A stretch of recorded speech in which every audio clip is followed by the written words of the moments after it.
For 15 years, Dr. Eben Alexander operated on brains at Harvard Medical School. A hardcore skeptic who believed consciousness was nothing more than neural activity firing between synapses. Then, bacterial meningitis shut down his neocortex for 7 straight days. By every medical standard, he should have been brain dead or in a permanent vegetative state. Instead, his consciousness was more awake than it had ever been. When he came back, his first words sent shockwaves through the scientific establishment. Consciousness exists independent of the brain. A Harvard neurosurgeon had just blown up everything mainstream medicine believed about the mind. Want to know how organized religion responded? Complete radio silence. Here's what's fascinating. For thousands of years, religious institutions promised to unlock the great mysteries of human existence. They built cathedrals, empires, entire civilizations, based on the claim that they held the keys to understanding who we are and why we're here. But when science finally started cracking the biggest mystery of all, the true nature of consciousness, where were these same institutions? Nowhere to be found. Because what consciousness actually is threatens everything they've been teaching for centuries.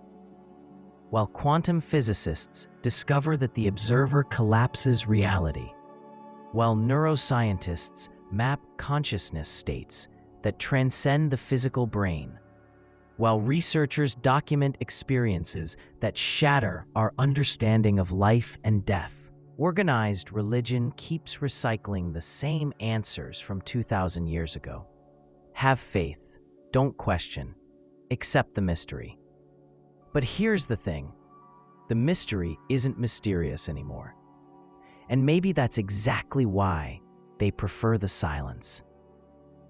Before we dive deeper into this rabbit hole, hit that subscribe button and ring the notification bell, because the algorithm only pushes this kind of content to people who actually engage.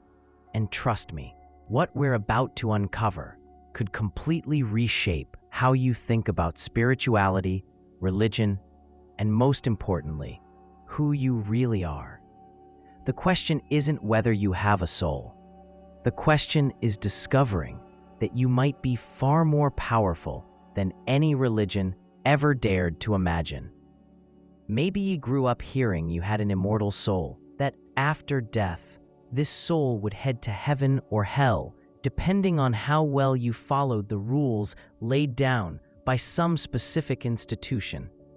And for years, that explanation was enough, until something happened, an experience, a moment of crystal clear insight during meditation, a feeling of deep connection with something greater while watching a sunset. An intuition so powerful it completely changed an important decision. Maybe a near-death experience, an unexplainable synchronicity, a prophetic dream that came true.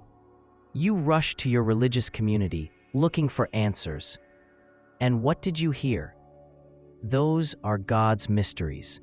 We shouldn't question them, just have faith. But that answer didn't cut it anymore, did it? Because your consciousness had experienced something that didn't fit into doctrinal boxes, something that demanded a deeper, more real, more scientific explanation. Neuroscience has discovered that during profound mystical experiences, the right parietal lobe, responsible for the sensation of separation between self and world, dramatically decreases its activity. It's like the boundaries of individual identity just dissolve. But here's the fascinating part. This same brain area also shuts down during clinically documented near-death experiences.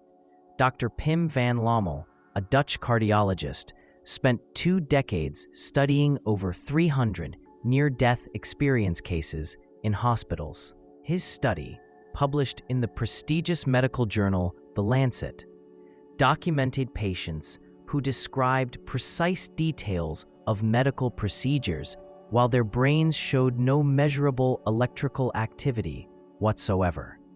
Consciousness functioning without an active brain. Exactly what Alexander had experienced. Organized religion taught that only after death would we have full access to the spiritual dimension. But research was showing people accessing transcendent states of consciousness while technically dead and returning to tell about it. Where were the theologians when these revolutions? Because acknowledging these discoveries would mean admitting their explanations had always been incomplete. Let's go deeper. The double-slit experiment, first performed in 1801 by Thomas Young, demonstrated something that challenges our basic perception of reality. When unobserved, an electron behaves like a wave, existing in multiple simultaneous possibilities. But the moment a conscious observer decides to measure, the wave collapses into a specific particle in a definite position. The observer effect suggests that consciousness doesn't just perceive reality, it actively participates in creating it. Think about this. For centuries, religions taught that God created the world and we're just creatures passively observing his creation. But quantum physics indicates that every act of conscious observation is literally shaping the reality we experience. You're not just watching the movie of life. You're a co-creator of reality.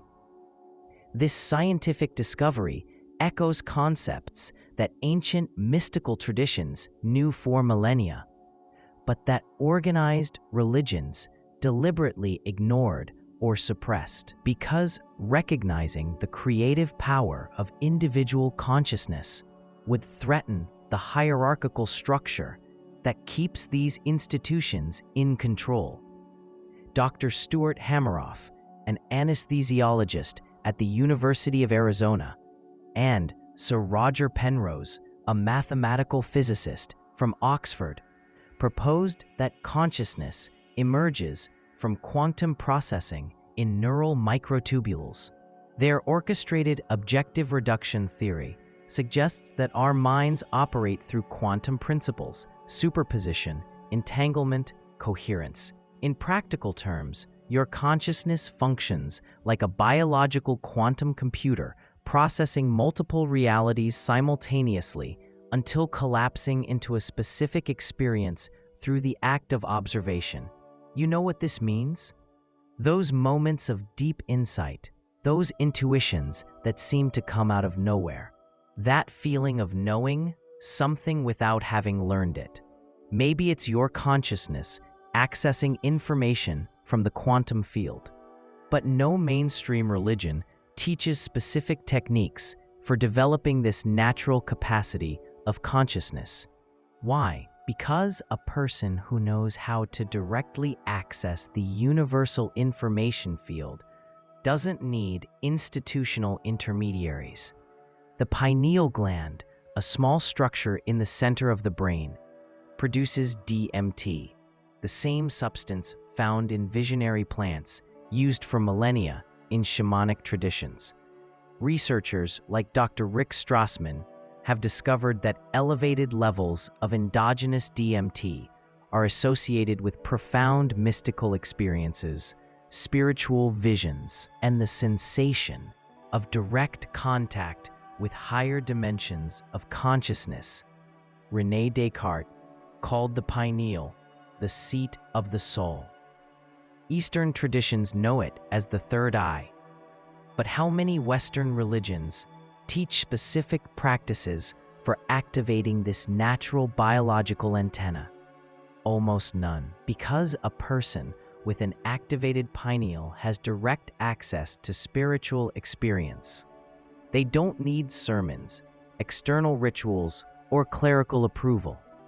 Have you ever had the experience of thinking intensely about someone and minutes later, receiving a call from that person, or dreaming about an event that later happened exactly as you saw it, or feeling such a strong intuition about a situation that turned out to be completely accurate. Science calls this quantum non-locality.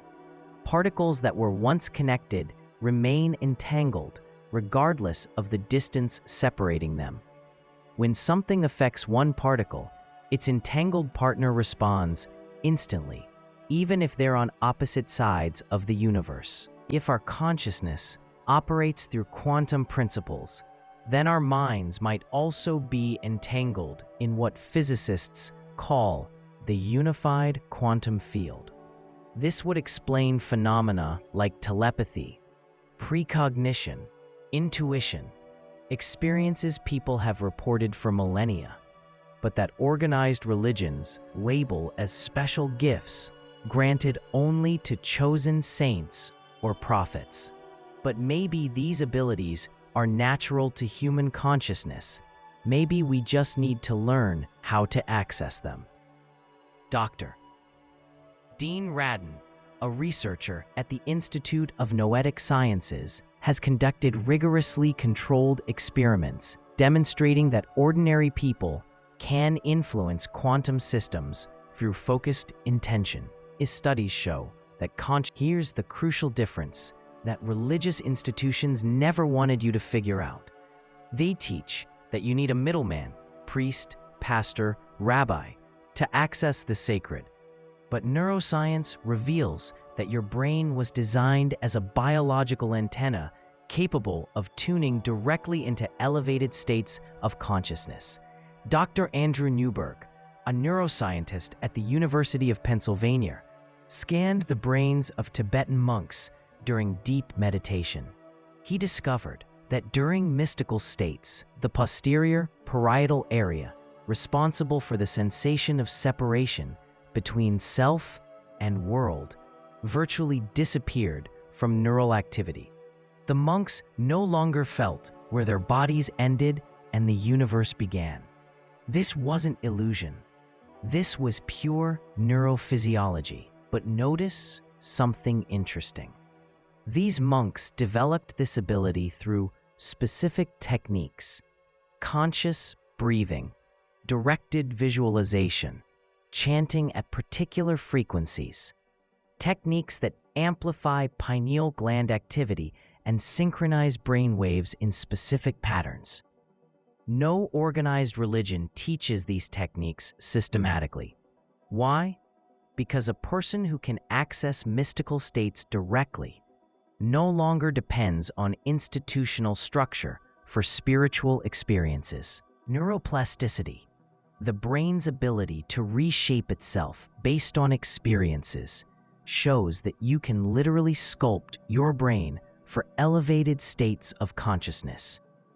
But this requires specific knowledge about how your spiritual biology works. Let's build a practical bridge. There's a technique that combines neuroscience discoveries with quantum physics principles. We call it conscious frequency alignment. First, you need to understand that your brain operates at different wave frequencies. Beta waves, 13 to 30 Hz, are the normal waking state, focused on the physical world. Alpha waves, 8 to 13 Hz, represent conscious relaxation, creativity, connection with intuition. Theta waves, 4 to 8 Hz, are deep meditative states, access to the unconscious, visionary experiences. The pineal gland responds specifically to frequencies in the 7.83 Hz range, exactly the Schumann resonance, Earth's natural electromagnetic frequency. When you synchronize your brain waves with this frequency, you activate your biological antenna for higher dimensions of information. Here's the technique no religion taught you. Find the quiet space. Sit comfortably, spine straight. Start breathing deeply through your nose, exhaling through your mouth. Count each cycle. Inhale for 4 counts. Hold for 4. Exhale for 6. This activates the parasympathetic nervous system and slows brain waves to the alpha range. After a few minutes, visualize golden light in the center of your forehead, where the pineal gland sits. Imagine this light pulsing at a specific frequency, like a cosmic beacon. With each pulse, feel your consciousness expanding beyond the limits of your physical body. Now here's the quantum part. Visualize multiple versions of yourself existing simultaneously, like particles in quantum superposition. One version where you've already manifested what you desire. One where you have perfect health. Another where you live in total abundance. Through the observer effect, consciously choose one of these versions and collapse your attention into it. Feel that version's emotions. Experience its reality as if it were already yours. Hold this sensation for at least 17 minutes, the time needed to create heart coherence and align your nervous system with a new vibrational frequency. Practice this daily for 21 days. Neuroplasticity guarantees you're literally rewiring neural circuits to operate at the frequency of the reality you chose. But there's a crucial detail I discovered studying why this technique works for some people and not others. Limiting beliefs can interfere with the process, like noise in the quantum signal. For centuries, religious institutions implanted beliefs of unworthiness, sin, separation from God. These programs create interference in your natural ability to manifest through consciousness. It's like trying to tune into a radio station with constant static. Dr. Bruce Lipton, a cell biologist from Stanford, demonstrated that subconscious beliefs control up to 95% of our lives. Your cells respond not to what you consciously think, but to what you deeply believe in the unconscious. If deep down you believe you don't deserve abundance, that you must suffer to be spiritual, that God is separate from you, these beliefs sabotage any manifestation technique. Religious conditioning is particularly insidious because it comes loaded with emotional authority. You didn't just learn concepts, you were programmed in states of fear, guilt, shame. These low-frequency emotions create electromagnetic fields that interfere with your ability to access elevated states of consciousness. Here's where it gets fascinating. Ancient mystical traditions, before being captured by organized institutions, knew specific techniques for clearing these programs. Shamans used sacred plants that elevate endogenous DMT, allowing direct access to information fields where limiting beliefs can be reprogrammed at the source. Tibetan monks developed visualization practices so sophisticated they could alter body temperature, metabolism, even basic biology through conscious intention. Sufis created dances and chants that induce altered states where conditioned personality temporarily dissolves, allowing direct contact with pure consciousness. But when these traditions became institutionalized, the real techniques were hidden in the mysteries, reserved only for a clerical elite. Common people received diluted versions, repetitive prayers, external rituals, obedience to authorities. The result? Generations of people disconnected from their natural consciousness abilities, dependent on intermediaries for spiritual experiences. Quantum physics is rediscovering what authentic traditions always knew. Consciousness doesn't emerge from the brain. The brain is an antenna that tunes consciousness. You're not inside the universe. The universe is inside your consciousness. Reality isn't fixed. It's a field of infinite possibilities that collapses based on conscious observation. Jiddu Krishnamurti spent decades warning about the dangers of organized spiritual authority. Truth is a pathless land, he said. It cannot be organized, cannot be structured into systems. No organization can lead you to truth. He understood that direct experience of consciousness cannot be mediated by institutions. It has to be lived personally. Eckhart Tolle discovered this during a deep depression at 29, when his conditioned mind completely fragmented and something deeper emerged, a pure consciousness, without religious or social conditioning. This direct experience became the foundation of his teachings about conscious presence. But notice, neither Krishnamurti nor Tolle created religious organizations. They shared techniques for direct experience, not dogma to follow blindly. That should tell you something about the difference between authentic spirituality and institutionalized religion. Drop a comment. After everything we've discussed so far, what was the most profound spiritual connection experience you've ever had? Did it happen within a religious institution or in a moment of silence, nature, personal meditation? Most people realize their most transformative experiences happened outside organized religious contexts. In moments of pure presence, connection with nature, individual meditation, or extreme situations that temporarily dissolved conditioned personality. These experiences are clues that your consciousness has natural capacity to access transcendent dimensions. You don't need institutional permission to be spiritual. Neuroscience is confirming this. Dr. Robin Carhart-Harris at Imperial College London has studied for years how psychedelics, which elevate DMT and other mystical neurotransmitters, produce profound spiritual experiences without needing religious context. His studies show that during mystical experiences induced by psychedelics, the brain's default mode network, responsible for separate self-sense, dramatically decreases its activity. People experience unity with everything, ego dissolution, direct contact with higher dimensions of consciousness. But here's the crucial point. These experiences happen regardless of religious beliefs.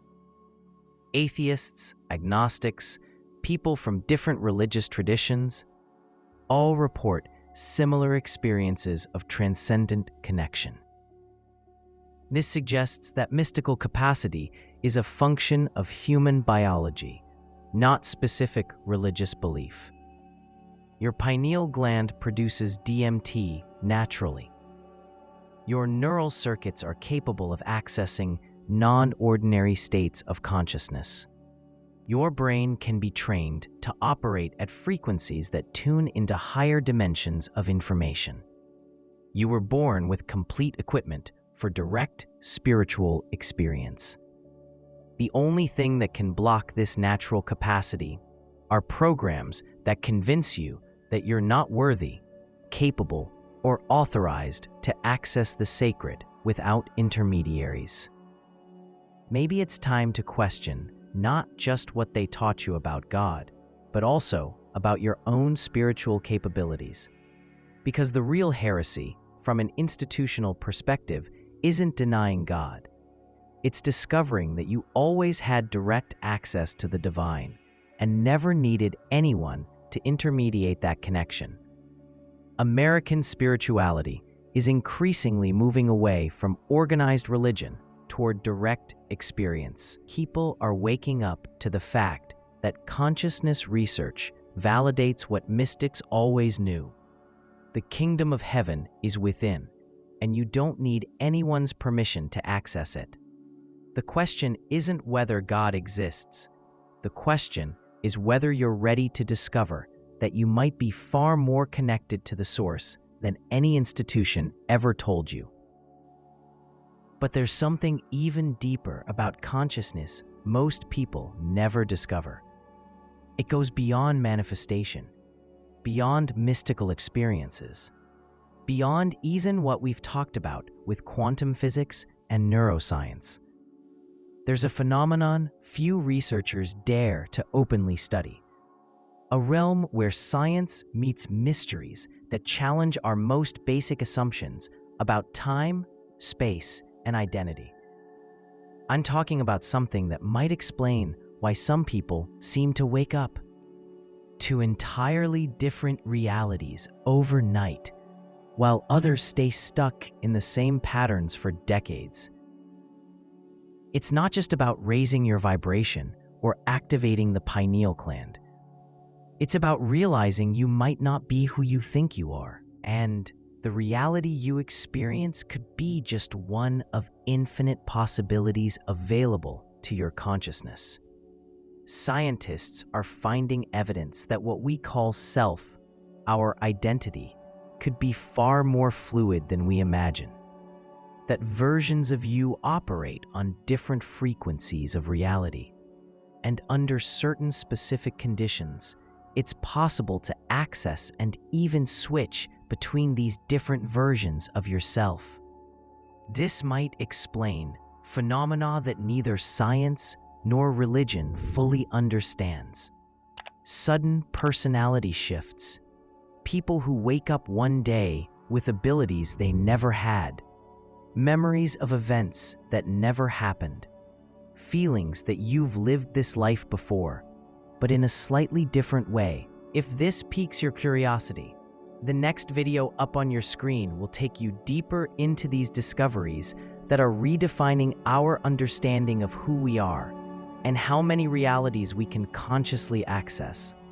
Thanks for watching, and I'll see you in the next video.